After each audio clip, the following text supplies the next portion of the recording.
निकले हैं कुछ जाहिल पत्रकार हमारी शख्सियत बिगाड़ने को, जिनके खुद के चेहरे मरम्मत मांग रहे हैं। रामचरितमानस वाले मामले में पूरा पत्रकार दिखा रहा था, जोशी मठ को कोई नहीं दिखाएगा। सिर्फ और सिर्फ जो मोदी जी चाहेंगे, जो आरएसएस वाले चाहेंगे, जो उद्योगपति चाहेंगे, वही दिखाया जाएगा। इनके बाप दादा मर गए, कुछ नहीं कर पाए, और उनके बच्चे ढिंढोरा पीट रहे धर्म धर्म धर्म धर्म। उनसे पूछ लो धर्म की परिभाषा क्या है, नहीं बता पाएंगे। कभी राजनीति हुई राम के नाम पे या अल्लाह के नाम पे या वाहेगुरु जी के नाम पे? कभी नहीं हुई। जब से वर्तमान सरकार आई है, हिंदू मुसलमान की राजनीति कर रही है। गूगल पे हम सर्च करते हैं ना मुगलों के बारे में, कह रहे थे कि योगी जी प्रधानमंत्री बन गए, तो गूगल पे भी नहीं मिलेंगे मुगल। मैंने तो कसम खा रखी है, भाजपा को वोट नहीं दूंगा, चाहे ओवैसी को वोट दे दूंगा। हम तो कहते हैं कि 24 में इस पार्टी को हटा दो, नहीं तो भारत के 2 टुकड़े हो जाएंगे। मायावती ने 100% बोला होगा, मैं तो 1001% कह रहा हूँ। और देश की बर्बादी का भी कारण पत्रकार है। मैं सवाल पूछ रहा हूँ, लोग मुझे मार रहे हैं, गरिया रहे हैं, तो ये राष्ट्रवाद है? ये तो आतंकवाद है। वर्तमान सरकार के 2 पति हैं, उन्हीं का जेब भरा जा रहा है। SC ST वालों को ही उसी अनाज में ना जहर घोल के दे देंगे। मोदी सरकार से अगर कोई शख्स सवाल पूछता है तो वो अनुराग ओझा। अनुराग ओझा इसी वजह से हिंदू हैं, ब्राह्मण हैं, उसके बाद भी इनको देशद्रोही कहा जा रहा है। सोचिए उन लोगों का क्या किया जाए। प्रधानमंत्री सबके प्रधानमंत्री हैं, सरकार सबकी सरकार है। इससे पहले सरकार से जब सवाल पूछे जाते थे तो कहा जाता था कि बढ़िया पत्रकारिता है। अब जब सरकार से सवाल पूछा जाता है तो कहा जाता है कि ये देशद्रोही है। अनुराग ओझा जो हैं लगातार सोशल मीडिया पर वायरल हैं। पूरा देश, पूरी दुनिया में लोग इनको जानने लगे हैं, पहचानने लगे हैं, लेकिन इनके लिए चैलेंजेस भी बढ़ रहे हैं। अनुराग, किस तरह के चैलेंजेस हो गए हैं और कैसी हो गई ज़िंदगी? एकदम से बदल गई है। पहले आप मोदी जी के जब साथ बात करते थे तो जब आप मोदी जी के पक्ष में बात करते थे तो गाली गलौज होता था, कोई फ़ोन करता था जो विरोधी लोग हैं? कोई कुछ भी फ़ोन नहीं करता था, हमारे साथ वाले ही करते थे, मज़े से रहो, कोई कुछ नहीं पूछता था। पत्रकार भी अरे बहुत बढ़िया कर रहे हो, मोदी सरकार तो बढ़िया काम ही कर रही है। और जब से हमने पूछना शुरू किया ना सवाल, तब से वही पत्रकार, 2-3 पत्रकार ऐसे जाहिल पत्रकार हैं, वो आजकल हमारी शख्सियत बिगाड़ने को निकले हैं कुछ जाहिल पत्रकार हमारी शख्सियत बिगाड़ने को, जिनके खुद के चेहरे मरम्मत मांग रहे हैं। वो हमें बिगाड़ने के लिए निकले हैं। 2-3 तो ऐसे, एक तो पूजा माथुर है चैनल का नाम, एक दामन मर्जी, एक दिल्ली पॉलिटिकल नाम से चला रहा है, दीपक नाम है। 2-3 चैनल वाले तो इतना उपद्रव मचा रहे हैं, इतना उपद्रव। कोई आपसे सहमत हो सकता है, कोई असहमत हो सकता है, बात करने का अधिकार तो सबको है। बेरोजगारी महंगाई से तो दुनिया सहमत है, बेरोजगारी महंगाई है, हम वही तो पूछ रहे हैं। मैं तो थोड़ी कह रहे हैं कि हाँ मोदी जी को हटा दो। अगर मोदी जी मेरे गुरु का, मैं अपने मोदी जी को गुरु मानता हूँ, उनका शोषण हो रहा है, मैं इसलिए उनका विरोध कर रहा हूँ कि उन्हें हटना चाहिए सीट से। क्योंकि संविधान भी कहता है कि 17-18 घंटे जिससे ज़बरदस्ती काम करवाया जाए उसका शोषण हो रहा है। और पत्रकार कहते हैं हम नहीं जानते कि मोदी जी कितने घंटे काम करते हैं। पत्रकार तो कहते हैं मोदी जी 18 घंटे काम करते हैं, 20 घंटे काम करते हैं, तो इसका मतलब उनका शोषण हो रहा है। तो पत्रकार मुझे बता रहे थे, मेरे दोस्त हैं, कि 3 ही घंटे सोते हैं। तो वही तो 3 घंटे सोते हैं, तो इसका मतलब वो 21 घंटे काम करते हैं। ठीक है, तो उनका अगर शोषण हो रहा है, मैं उठा रहा हूँ आवाज़ कि प्रधानमंत्री जी को अब आराम के लिए भेज देना चाहिए, तो मैं गलत कर रहा हूँ। आज राष्ट्रीय कार्यकारिणी की बैठक है, मैं पूरे दिल्ली में पोस्टर देख रहा था, उसमें लिख रहा है हमारा संकल्प गरीबों का कल्याण। अच्छा, याद आ गया मोदी जी को, गलत लिख दिया है। वहाँ पे लिखना चाहिए हमारा संकल्प अंबानी और अडानी का कल्याण। हमारा संकल्प अंबानी अडानी, सिर्फ यही 2 नाम है, तीसरा ये गरीबों का नाम कब से लेने लगे? मोदी जी को याद आ गए गरीब। 24 का इलेक्शन आ रहा है तो गरीब याद आ रहे हैं। मोदी जी से पूछो, मोदी जी आप कौन? मैं तो खामोखा। यही करेंगे मोदी जी काम करना चाहते हैं, मोदी जी को करने नहीं देते 2 लोग, एक तो आरएसएस वाले और दूसरा उद्योगपति। आरएसएस से क्या दिक्कत? आरएसएस और बीजेपी, आप सर मानो या ना मानो, दोनों भाई बहन हैं। वो तो सांस्कृतिक संगठन है कि बीजेपी का ये, मैं क्या कह रहा हूँ कि आरएसएस और बीजेपी दोनों एक ही चीज़ है, उसे बीजेपी बोलो या आरएसएस बोलो। अच्छा एक बात बताइए, गरीबों का अगर कह रहे हैं कल्याण तो क्या दिक्कत है? वो 80 करोड़ गरीबों को तो 5 किलो राशन दे ही रहे हैं। तो नौकरियां काहे नहीं देते हैं? अभी वहाँ पे बनारस में क्रूज वाला चला दिए हैं, वहाँ पे भी मल्लाहों का, जो मल्लाह होते हैं नाव वगैरह चलाते हैं, उनका रोज़गार छीन लिया। ये सरकार रोज़गार नहीं दे पाती है, रोज़गार छीन लेती है। सरकारी, मोदी जी तो कहते हैं सरकारी संपत्ति इसलिए बेच रहे हैं ताकि सरकारी नौकरी न देनी पड़े। नेहरू जी ने क्या किया, इंदिरा जी ने क्या किया, फलाने ने क्या किया, धमाके ने क्या किया? अरे महाराज, जितना बेच रहे हो सब उन्हीं ने तो किया है, आपने क्या किया बताओ? देश के लिए आप बता दो सर कि 5 काम जो गरीबों के लिए मोदी सरकार ने किया हो। लेकिन धर्म तो बचा रहे हैं। देखिए गंगा विलास क्रूज चल रहा है, वो फंस गया है जाके छपरा में, तो उससे भी आप लोग को आपत्ति है कि गंगा विलास पर, गंगा नदी में चल रही है नाव और उस पर मांस मदिरा शराब सबका प्रबंध है। बिल्कुल। अच्छा बताओ, एक तो गंगा माँ है, कहते हैं ना गंगा माँ, और गंगा माँ की छाती पे कोई नाव चला रहे हैं वो, ठीक है, और उसी में मांस मदिरा फिर खा पी के क्या क्या करते हैं आपको तो सर पता है, हड्डी मांस खाया फेंक दिया। तो आमदनी होगी ना देश। आमदनी हमारी कौन सा, उससे फ़ायदा हमारा क्या हो रहा है? हमारे पास 19 लाख थोड़ी है कि हम उस पर बैठ जाएंगे, हम तो 100 वाले नाव में बैठ के घूम के चले आते हैं। कितना 19 लाख रुपये? 19 लाख रुपए ले रहे हैं एक बार का घुमाने का। अंबानी अडानी घूमेंगे, हम तो जा नहीं पाएंगे उसमें। तो ये कह रहे, आज इन्होंने कहा है कि हमारा संकल्प गरीबों का कल्याण। हमारा संकल्प अंबानी और अडानी का है बस, इनका। और तीसरा गरीब का तो नाम लेते हैं, मोहरा बनाया जाता है सर गरीबों को। ये सिर्फ और सिर्फ 24 की राजनीति के लिए गरीबों को यूज कर रहे हैं, और जब तक गरीब ये बात नहीं समझेगा ना, तब तक देश का नरक होता रहेगा। लेकिन वो तो अभी अंबानी अडानी ने एक इंटरव्यू में कहा है कि मोदी, हमारे बनने में मोदी जी का कोई हाथ नहीं है, कांग्रेस का हाथ है। कांग्रेस? हाँ, राजीव गांधी, नरसिम्हा राव और उसके बाद मनमोहन सिंह का। अच्छा, उनका कौन सा है हाथ बताइए आप, कौन सा हाथ है उनका? अंबानी अडानी जितना दुनिया भर का चंदा देते हैं, हिंदू मुसलमान टीवी एंकर वालों से करवाते हैं, कोई पत्रकार सवाल नहीं पूछ पाता है, उसके पीछे भी डर है, तो अंबानी अडानी से डरते हैं कि अगर हम गलती से मौजूदा सरकार से सवाल पूछ लेंगे तो चैनल बिक जाएगा, चैनल बिक जाएगा, हम तो बेरोजगार हो जाएंगे, हम सवाल नहीं पूछ पाएंगे, हमें निकाल दिया जाएगा। किसी की हिम्मत है सवाल पूछने की? एक भी पत्रकार को बता दो जो सवाल पूछता हो, एक पत्रकार बस। तो सरकार कुछ गलत करे तब तो सवाल पूछे ना। अभी जोशीमठ में देखिए, हाँ, दरार आया, सरकार सबको हटाएगी, व्यवस्था करेगी। दिखा रहे हैं, कितने चैनल वाले दिखा रहे हैं जोशीमठ को, कितने दिखा रहे हैं बताओ? मोदी जी की यार रैली हो रही है, वहाँ पे हज़ारों पत्रकार पहुँचे होंगे, देश विदेश से पत्रकार आए होंगे, लेकिन जोशीमठ को एक भी पत्रकार नहीं दिखाएगा। रामचरितमानस वाले मामले में पूरा पत्रकार दिखा रहा था, जोशीमठ को कोई नहीं दिखाएगा। गरीबी, बेरोजगारी, भूखमरी को कोई पत्रकार नहीं दिखाएगा। सिर्फ और सिर्फ जो मोदी जी चाहेंगे, जो आरएसएस वाले चाहेंगे, जो उद्योगपति चाहेंगे, वही दिखाया जाएगा। लेकिन वही तो मैं कह रहा हूँ साहब, रामचरितमानस, धर्म बड़ी चीज़ है। आप पेट के रोजगार, आपको कौन ज्ञान दे दिया है? धर्म बचेगा तभी सब। अरे हम पेट कोई बड़ी चीज़ थोड़ी है, रोजी रोटी कोई बड़ी चीज़ है, धर्म बड़ी चीज़ है। पहले पेट पूजा फिर काम दूजा। हम जब सुरक्षित रहेंगे, जब हम मजबूत रहेंगे, तभी तो धर्म मजबूत कर पाएंगे। जब हम ही कमजोर रहेंगे, घर में नहीं है दाने, अम्मा चली भुजाने। इनके बाप दादा मर गए, कुछ नहीं कर पाए, और उनके बच्चे ढिंढोरा पीट रहे धर्म धर्म धर्म धर्म। उनसे पूछ लो धर्म की परिभाषा क्या है, नहीं बता पाएंगे। क्या है आपकी नज़र में धर्म? धर्म जो हमने धारण किया हुआ है।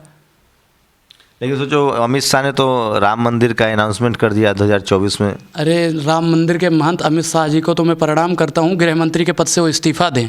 गृह मंत्री के पद से ऐसे शख्स को इस्तीफा दे देना चाहिए जो राम मंदिर का महंत बनने के लायक है। अमित शाह जी मंदिर का ताला वो खुलवा रहे हैं ना कपाट 1 तारीख को। अरे देश की जनता, देश की जनसंख्या जितनी भी है, वो तो कह रही है कि 23 में तो कपाट खुलवाओ, 24 में कपाट खुलवा के इस पर भी राजनीति करना चाहते हैं। हम तो कहते हैं माया के दीवानों, ऐसा काम ना करो, राम का नाम तुम बदनाम ना करो। राम के नाम पे राजनीति काहे कर रहे हो? और भी तो पार्टियां हैं, किसी ने राम के नाम पे राजनीति करी? कभी राजनीति हुई राम के नाम पे, या अल्लाह के नाम पे, या वाहेगुरु जी के नाम पे? कभी नहीं हुई। जब से वर्तमान सरकार आई है, हिंदू मुसलमान की राजनीति कर रही है। उससे किसको नुकसान है? जरूरी छुरी टाइट तो होना चाहिए। नहीं, काहे टाइट होना चाहिए भैया, काहे टाइट होने चाहिए? मुसलमान हमारे यहाँ के नहीं हैं, यहाँ के हैं मुसलमान या नहीं हैं? कल एक हमारे मित्र ने फ़ोन किया तो उन्होंने कहा कि अगर तुम कह रहे हो ना कि मोदी हमारे गुरु हैं तो इनको हटाना चाहते हैं, तो योगी जब बैठ जाएंगे तो मुग़ल गूगल पे भी नहीं मिलेंगे। गूगल पे हम सर्च करते हैं ना मुगलों के बारे में, कह रहे थे कि योगी जी प्रधानमंत्री बन गए तो गूगल पे भी नहीं मिलेंगे मुगल गूगल पे भी नहीं मिलेंगे। हाँ, ऐसे तो क्या ये क्या कर लेंगे मुगलों का? मुगल तो अब गए, मर गए। अरे जैसे एक होता नहीं, जैसे सर्च करते हैं हम गूगल पे, मुगलों के बारे में दिखाया जाता, तो उनके कहने का मतलब है कि हिस्ट्री में तुम्हें नहीं देखने को मिलेंगे मुगल। ऐसे नाम था उनका, नाम नहीं लेना चाहेंगे, नहीं तो वही है ना। लेकिन आप तो ब्राह्मण कुल में पैदा हुए, सनातनी हैं, आप मोदी से सवाल पूछ रहे तो भी आपको हिंदू विरोधी कहा जाता है? बिल्कुल कहते हैं हिंदू ही नहीं हो, नक्सलवादी, देशद्रोही, पता नहीं कौन कौन सा द्रोह। गाली गलौज लिखते हैं, आपके भी कमेंट पे कितने बार आता होगा। गाली गलौज लिखने का काम करते हैं, वो अपने आप को सनातनी कहते हैं। सनातनी का मतलब होता है सत्य का राह दिखाना। वो तो कहते हैं कि चाकू की धार तेज कर लो, फलानी की धार तेज कर लो, यही होता है सनातन का मतलब। अब क्या होगा आगे? अब आगे हम तो सवाल अपना, मोदी जी कहते हैं कि लोकतंत्र बचाना है तो सवाल पूछते रहना चाहिए, तो हम तो लोकतंत्र बचाने का काम कर रहे हैं। और जब तक आखिरी सांस रहेगी तब तक लोकतंत्र बचाने के लिए हम खड़े रहेंगे। आपके सारे दोस्त अब बिछड़ गए हैं जब से आपने मोदी से सवाल। बिल्कुल, सारे जितने भी थे सारे के सारे चले गए, लेकिन अभी भी एक पत्रकार है जो हमें मतलब फुल सपोर्ट कर रहा है। मतलब सारे दोस्त आपके बिछड़ गए। बिल्कुल बिल्कुल। लेकिन दुनिया आपको जान गया। दुनिया आपकी जान गई, इसलिए तो हम दुनिया का धन्यवाद करते हो। वो हमारे अकेले सवाल पूछने से नहीं, मैं तो कहता हूँ कि दुनिया की 135 करोड़ जो अपने भारत की जनसंख्या, सब जब तक मोदी की ईंट से ईंट नहीं बजाएंगे, सवाल नहीं पूछेंगे ना, तब तक देश का बेड़ा गर्क रहेगा। सवाल पूछना पड़ेगा सबको। महंगाई बेरोजगारी है, ये मोदी जी भी मानते हैं, लेकिन क्या करें, उनको काम नहीं करने दिया जाता। आरएसएस वाले और उद्योगपतियाँ काम नहीं करने देते हैं उनको। ये बहुत गंभीर आरोप लगा रहे हैं। कौन सा गंभीर आरोप? दुनिया को पता है। अपने आप को वो मोहन भागवत जी क्या कहते हैं कि हम बहुत बड़े सनातनी के वो हैं, तो उस पर बोले ना, जोशीमठ धंस रहा है उस पर बोलिए। इसका सारा ब्राह्मण समाज जो है वो मोदी जी के साथ है, सारा ब्राह्मण पत्रकार मोदी जी के साथ है। तो मोदी जी वो ये लोग क्या बेवकूफ़ हैं जो प्रधानमंत्री के साथ बिल्कुल, मैं तो कहता हूँ कि जो मोदी के साथ है, मोदी जी के साथ रहो, उनकी नीतियों के खिलाफ तो बोलो। मैं नहीं कह रहा हूँ कि मोदी जी के सारे खिलाफ हो जाओ, मोदी जी की नीतियों के खिलाफ रहो। मैं तो मोदी जी के साथ हूँ, उनके नीतियों के खिलाफ हूँ। कौन सी नीति उनकी ठीक है? कौन सी ठीक है? तो आप वोट मोदी जी को ही देंगे मतलब? क्यों? मैंने तो कसम खा रखी है, भाजपा को वोट नहीं दूंगा, चाहे ओवैसी को वोट दे दूंगा। भाजपा को वोट नहीं दूंगा, भगोड़ों को वोट नहीं दूंगा। मैं क्या कह रहा हूँ, 24 में अगर हार गए ना, गलती से हारेंगे, तो ये तो 100% है। जहाँ विजय माल्या चला गया है ना, वही जाएंगे सबके सब, देश से बिल्कुल बाहर। इन्होंने विदेशों में इतना पैसा डंप कर लिया है, इतना पैसा डंप कर लिया है कि इसीलिए तो कहते हैं हम फकीर हैं, झोला उठाएंगे चले जाएंगे। अब जो तुम फकीर हो, झोला उठाओगे चले जाओगे, तो वहाँ पे क्या खाओगे बताओ? गोबर खाओगे? बोलिए महाराज, गोबर खाएंगे लोग? वहाँ पे साफ तौर पे कहना चाहते हैं कि गरीबों समझो, हमने आपका पैसा विदेशों में भेज रखा है, हम तो यहाँ से झोला उठाएंगे और चले जाएंगे। राहुल गांधी जी का भैया एक बात मुझे बहुत पसंद आती है कि जब एक चोर है, जब आपकी जेब काटना होता है ना, तो आपका ध्यान भंग करता है। तो वर्तमान सरकार हमारा ध्यान भंग करती है, हमारी जेब काट लेती है। कहाँ जेब काट रही, कैसे जेब काट रही? अच्छा, 400 वाला सिलेंडर 1100 का मिल रहा है, ठीक, 700 रुपये की जेब काट ली। 60 रुपये वाला डीजल 100 रुपये पार है, 40 रुपये की जेब काट ली। 8 रुपये किलो आलू 35 रुपये पार हो रही है, उसमें भी जेब काट ली। 18 वाला आटा 40 रुपये की रेट में है, उसमें भी जेब काट रहे हैं। हर चीज़ में जेब काट रहे हैं। और वर्तमान सरकार हमारी जेब काट के उद्योगपतियों का जेब भरती है। मैं मोदी जी को नहीं कह रहा कि मोदी जी अपनी जेब भरते, मोदी जी ने तो बाहर भेज दिया पैसा। क्योंकि जब मोदी जी कहते हैं ना कि हम तो भिखारी हैं, झोला उठाएंगे चले जाएंगे, कभी उन्होंने कहा गुजरात चले जाएंगे? कहा उन्होंने? तो कह रहे हैं कि हमने कोरोना में फ्री वैक्सीन दिया, 80 करोड़ लोग को अनाज दे रहे हैं, तो इन सब चीज़ के लिए भी तो पैसा। ये अन्नदाताओं का अपमान कर रहे हैं। वर्तमान सरकार अन्नदाताओं का भी अपमान करने लगी है। गरीबों मजदूरों का तो करती थी, अब अन्नदाताओं का। अच्छा बताओ, किसानी कौन करता है? किसान करता है, मोदी जी कर रहे हैं, अमित शाह जी कर रहे हैं, राजनाथ जी कर रहे हैं। कौन कर रहा है किसानी? तो ये टीवी अखबार में बैठे अंजना ओम कश्यप, चित्रा त्रिपाठी, अर्नब गोस्वामी, अमीश देवगन को सबके सब दलाल हैं, ये दलाली करते हैं। हिम्मत है किसी की मोदी सरकार से सवाल पूछने की? मुझे बैठाओ इनके साथ में, बैठाओ। सिमर तो दिखा रहे हैं थोड़ा। कौन दिखा रहा है? 1%। आज की रैली देखो, एक चैनल खोलो मोदी मोदी मोदी, यूट्यूब चैनल खोलो मोदी मोदी, कोई नहीं दिखा रहा है। ऐसा कोई है ही नहीं जो जोशीमठ को दिखाए। दिखाना चाहिए ना। बहुत बड़ा हिंदू का ढिंढोरा पीट रही हिंदुत्ववादी पार्टी है, फलानावादी पार्टी है, धमाकावादी पार्टी है। ये सिर्फ और सिर्फ देशद्रोही पार्टी है जो देश के 2 टुकड़े करना चाहती है। हमेशा हिंदू मुसलमान जब हुआ है इस देश में, तब तक भारत के टुकड़े हुए हैं। हम तो कहते हैं कि 24 में इस पार्टी को हटा दो, नहीं तो भारत के 2 टुकड़े हो जाएंगे। ये टीवी वाला लोग रामचरितमानस पर बहस कर रहे हैं। तो वही तो मर रहे हैं ये लोग। ये लोग इतने दलाली में गिर जाते हैं, जितना इनको पढ़ाया जाता है उतना ही बोलते हैं। ये वास्तविक मुद्दों पे बात नहीं करते हैं। ये सिर्फ और सिर्फ राजनीति लाके धर्म की राजनीति करते हैं। धर्म की राजनीति नहीं, वास्तविक मुद्दों की राजनीति करो, फिर देखता हूँ 24 में तुम कैसे जीतते हो। मोदी जी आके बोले कि अगर मैंने 2 करोड़ रोजगार हर साल दिया है तो ही वोट दो। बोले हिम्मत है तो। इनका एक भी पत्रकार पूछने लायक है कि मोदी जी आपने दिया है 2 करोड़ रोजगार, महिला सशक्तिकरण किया है मोदी जी? अमित शाह जी हमारे उत्तर प्रदेश में जाके मुँह फाड़ देते हैं। भाइयों बहनों, हमारे प्रशासन इतना मजबूत है, आधी रात को गहना लाद के जाओ, गहना लाद के जाते हैं। अंजलि गहना लाद के घूम रही थी, गहना लाद के घूम रही थी। बोलिए आप लोगों को IT सेल वाले कितना पैसा देते हैं? बोलिए, आप लोग बोलते क्यों नहीं हो? बोलिए सर, काहे नहीं बोलते हो? अब जुबान बंद हो जाती है, ऐसे ही दही जम जाता है पत्रकारों के मुंह में, ऐसे ही दही जमा हुआ है। कि पत्रकार सब सेटिंग किए हुए पैसा खाता है। बिल्कुल बिल्कुल, आईटी सेल से पैसा आता है, यूट्यूबरों का पैसा आता है, मीडिया वाले तो मर रहे हैं, उन्हीं की दलाली कर ही रहे हैं। जितने भी चैनल वाले हैं, मैं तो कहता हूँ कि टीवी चैनल देखना ही बंद कर दो, टीवी चैनल देखना ही बंद कर लो। सबसे ज़्यादा नफरत उसी में। अच्छे आदमी हैं, होंगे आपके लिए अच्छे होंगे, मेरे लिए ऐसे बंदे जो देश को तोड़ने का काम करते हैं, मेरे लिए ऐसा सख्त देशद्रोही हो सकता है, मैं उसे अच्छा नहीं मानता। आप मानिए उसे। क्या वहाँ आप तो बहुत दिन रहे हैं आर पार में, जो त्रिवेदी का नहीं, शो आर है। पार मैं किसी शो में नहीं रहा। मैं क्या कह रहा हूँ सर, मैं किसी भी बीजेपी के लोग बुलाए जाते हैं, नहीं, बीजेपी के लोग बुलाए जाते हैं। मैं क्या कह रहा हूँ कि मैं अभी बैठ जाऊँ आपके चैनल पे हिंदू मुसलमान करूँ, मैं कहूँ दलित बेकार है जी, ब्राह्मण ही सर्वश्रेष्ठ है जी, मुसलमानों को हटाओ, हिंदू राष्ट्र बनाओ, अखंड भारत बनाओ। मैं तो कह रहा हूँ कि जितने भी चैनल हैं, जो गोदी मीडिया है, मेरे घर से मुझे उठा लेके जाएगी, वहाँ पे बैठाएगी। अरे महाराज आइए, चाय पानी पीजिए, व्यवस्था आपकी बहुत टाइट है, 1500 रुपये दे के भेजे, गाड़ी गई थी आपको लेने के लिए। मैं क्या कह रहा हूँ कि जब तक ये हिंदू मुसलमान की राजनीति करेंगे, तब तक ये बीजेपी वाले हैं। और अगर वास्तविक मुद्दों की राजनीति कर लें, आज अभी और इसी वक्त मोदी जी रैली कर रहे हैं, उसी रैली में इनको इस्तीफा देना पड़ेगा। तो आपको सबसे ज़्यादा ब्राह्मण समाज के लोग गाली क्यों दे रहे हैं? आप तो खुद ब्राह्मण समाज से हैं। अरे क्या कह रहे हैं कि जो हराम की खाता है वो भारतीय जनता पार्टी की गुड़ गाता है। वो चाहे ब्राह्मण हो, क्षत्रिय हो, वैश्य हो, शूद्र हो, कोई भी हो। मैं एक आदमी को नहीं बोल रहा हूँ, सबके सब जो गाली देता है, हम तो जानते हो बीजेपी का चाटुकार है, दलाल है। अगर महंगाई बेरोजगारी नहीं, तो आप बोलो कि 400 में सिलेंडर मिल रहा है। मोदी जी ने क्या कहा था, भाइयों बहनों मित्रों, महंगाई की आमदनी भी बढ़ी है। कौन सी आमदनी बढ़ गई बताओ हमें, कौन सी आमदनी बढ़ गई, कौन सी आमदनी बढ़ गई बताओ तो। वो कह रहे हैं देश का नाम रोशन हुआ है, सेना मजबूत हो रहा है। तो सेना तो हमारी शुरू से मजबूत थी, मोदी जी ने उसमें क्या कर दिया? मोदी जी ने क्या कर दिया? विदेशों में कौन सा डंका बज रहा है? महंगाई का ना डंका बज रहा है। भारत में बहुत महंगाई है। बेरोजगारी का डंका बज रहा है, भारत में बहुत बेरोजगारी है। महंगाई, बेरोजगारी, भुखमरी का डंका बज रहा है विदेशों में। विदेशों में महिला सशक्तिकरण की मिनके ही बीजेपी के संयोजक, बीजेपी के मंत्री लोग मार देते हैं। बीजेपी का और भारतीय जनता पार्टी का विदेशों में इस चीज़ का डंका बज रहा है कि इनके राज्य गृह मंत्री का लौंडा गाड़ी चढ़ा देता है, इस चीज़ का डंका बज रहा है। और किस चीज़ का डंका बज रहा है बताइए आप, किस चीज़ का डंका बज रहा है? लेकिन टीवी वाले तो दिखा रहे हैं कि पाकिस्तान में देखिए लोग, मोदी जी हैं इसलिए भारत बच गया, पाकिस्तान में तो लोग खाने के लिए मोहताज। अच्छा महाराज बताओ, हम भारत में हैं तो हमें भारत से मतलब है, हमें पाकिस्तान से क्या मतलब? पाकिस्तान वाले मरे हैं या जिए, हमें उनसे मतलब नहीं है।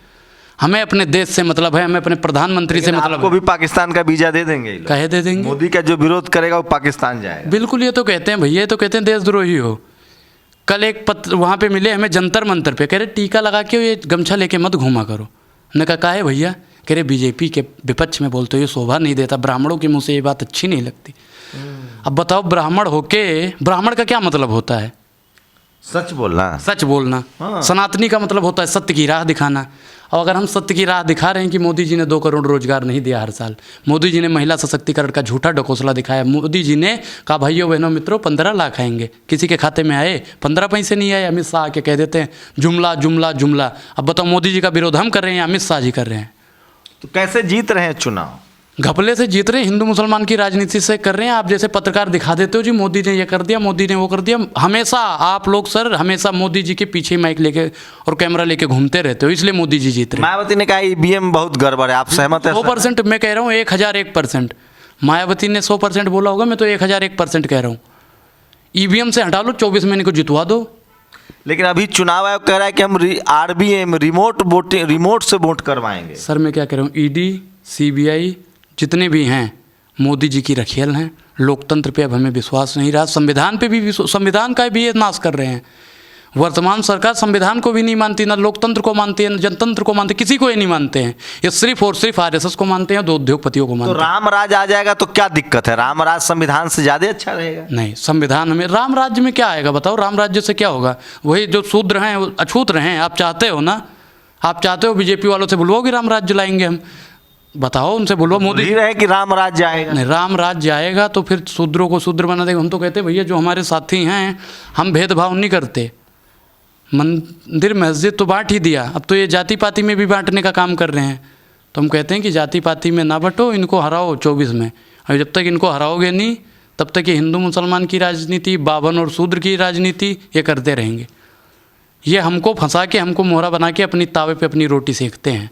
तो बीजेपी में सबसे ज़्यादा अंबानी अडानी को फायदा और किसी को नहीं। किसी को नहीं है। आप बता आज दो। एक रिपोर्ट आई है कि 1% लोगों के पास, भारत में जो 1% लोग हैं उनके पास 40% संपत्ति है।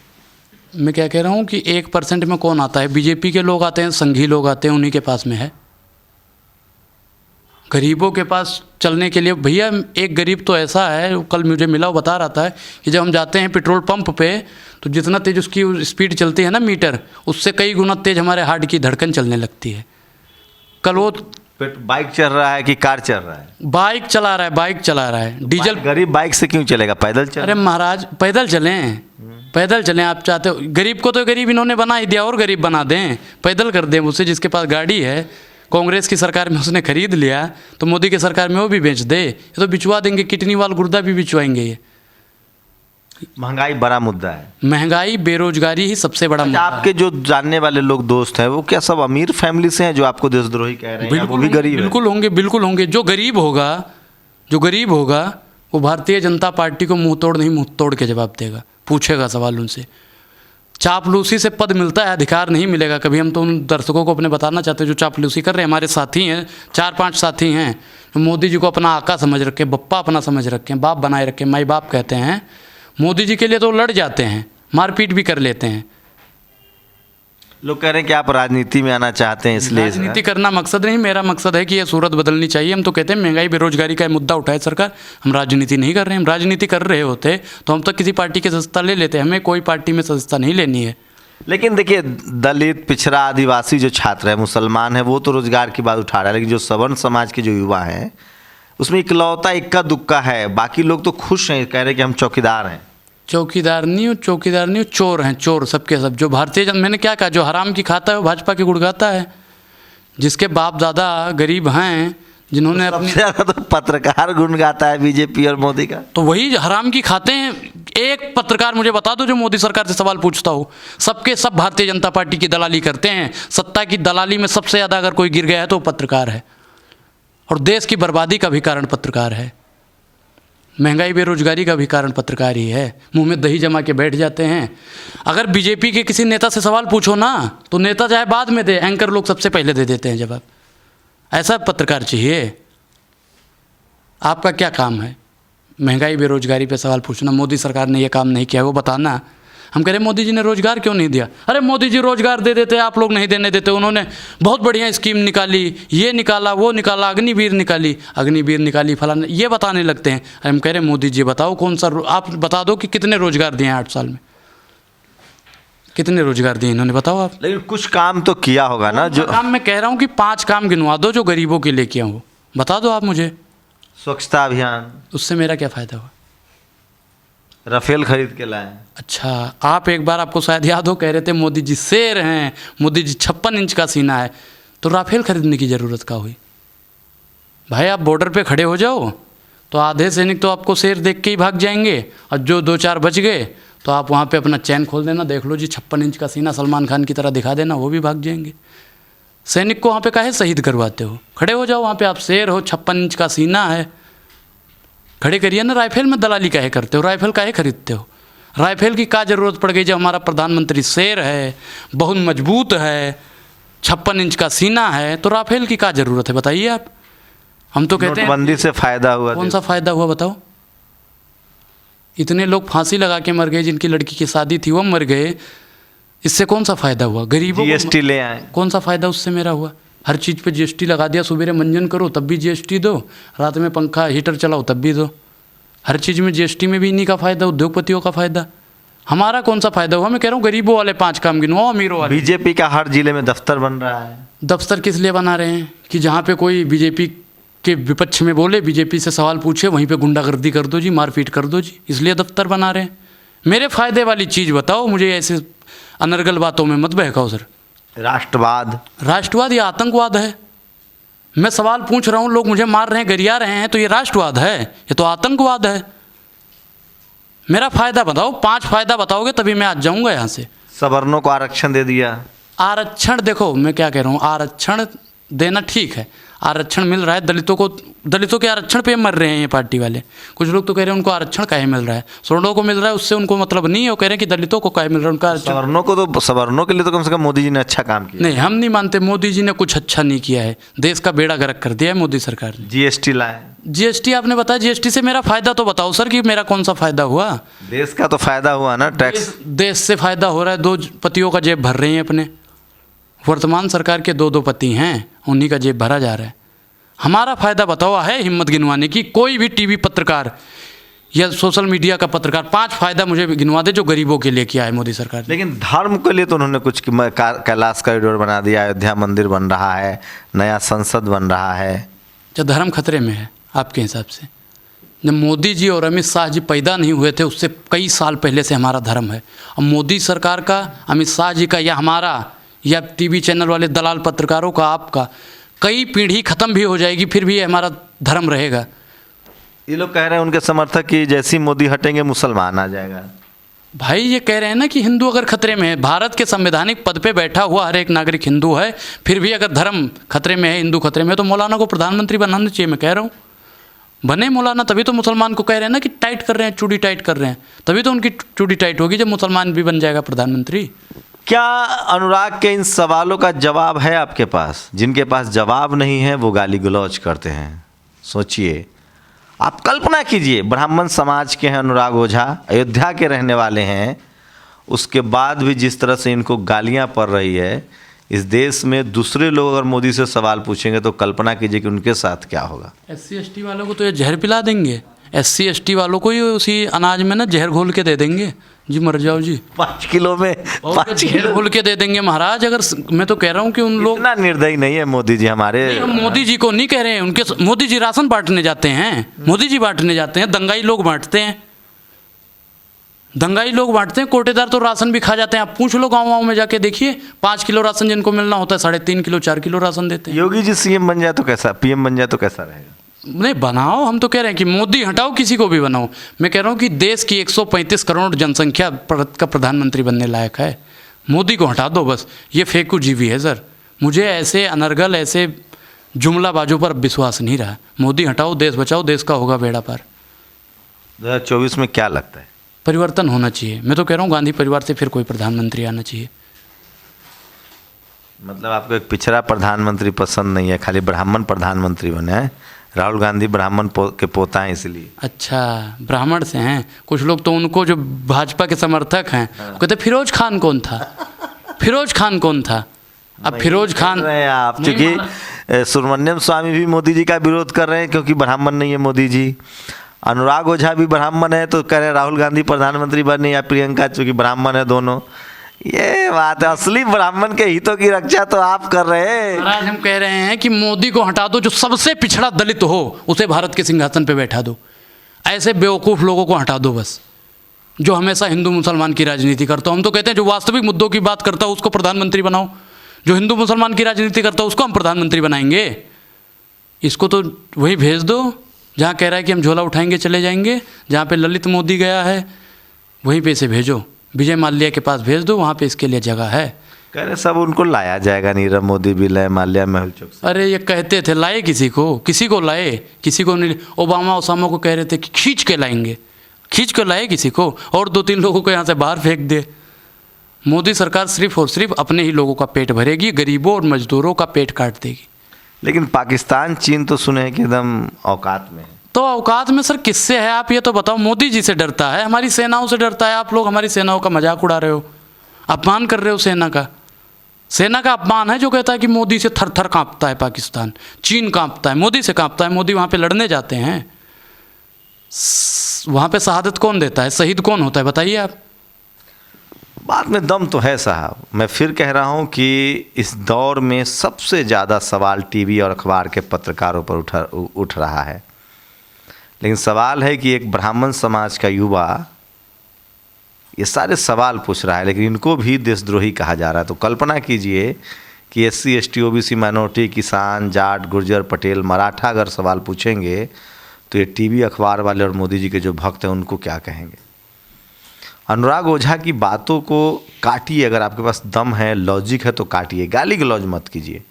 गाली गलौज से परेशान होते हैं? अरे महाराज बहुत 24 घंटा कोई फ़ोन करके, कोई कमेंट में, कोई कहीं पे। अब तो गांव से भी फ़ोन आने लगी, क्या कर रहे हो, फर्जी राजनीति है, माँ बहन की गाली बक रहे हैं। अब ऐसे लोगों की ज़रूरत है देश में, उनको बाहर निकालिए। हमको देशद्रोही जनरेशन को गालीबाज बना दिया गया है। बिल्कुल, मैं तो कह रहा हूँ कि वो भाजपा ही नहीं है, मैं फिर कहता हूँ वो दंगाई हैं। अच्छा, वो लोग छूटते ही गाली देते हैं? बिल्कुल, मारपीट की बात करते हैं। मैं तो कहता हूँ कि आपके साथ आप देश में संविधान ही नहीं है, पुलिस ही नहीं है। मैं क्या कह रहा हूँ कि संविधान की तो ये मानते ही नहीं है। और प्रशासन है वो किसका है? भाजपा वालों का है। आरएसएस किसका है? भाजपा वालों का है। उद्योगपति किसके हैं? भाजपा वालों के हैं। तो जो इस पर कब्जा हो गया है बीजेपी का। बिल्कुल, बीजेपी का या आरएसएस का? दोनों सर, ये बीजेपी और आरएसएस एक ही चीज़ है, ये एक सिक्के के दो पहलू हैं। लेकिन मोहन भागवत तो ब्राह्मण है, उनको तो कम से कम न्याय करना चाहिए था। तो वही तो हम कह रहे हैं कि सनातनी का मतलब होता है सत्य की राह दिखाओ। मोहन भागवत जी को तो हम नमन करते हैं। जोशी मठ पे सवाल पूछे कि काहे नहीं दिखा रहा है चैनल। मोदी जी कहते हैं चारों धाम वाले रास्ते पे गए थे ना, ये रोड शो कर रहे थे, अब वहाँ पे दिखाइए ना, जाइए मोदी जी, पत्रकार लोग जाएं वहाँ पे, दलाली करें, मरे वहाँ पे। सवाल अनुराग का वही है। मैं इस बात से सहमत हूँ कि इस देश के टीवी और अखबार ने सरकार के सामने सरेंडर कर दिया है, लेकिन अनुराग ओझा जैसे लोग हैं जिनसे उम्मीदें बनती हैं कि डेमोक्रेटिक जड़ें गहरी हैं, अभी सरकार से अपनी जान की कीमत पर सवाल पूछने वाले लोग मौजूद हैं। आप लोग अपनी प्रतिक्रिया जरूर दीजिए। कैमरा आशीष के साथ शंभू कुमार सिंह, नेशनल दस्तक, दिल्ली। नेशनल दस्तक की आपसे गुजारिश है कि अगर इसको बचाना चाहते हैं तो नेशनल दस्तक को सब्सक्राइब करने के लिए रेड कलर के सब्सक्राइब बटन को दबाएं, फिर बेल आइकन की घंटी दबाएं। नेशनल दस्तक को बचाने के लिए बहुत जरूरी है कि हर खबर को शेयर करें, लाइक करें, कमेंट जरूर करें।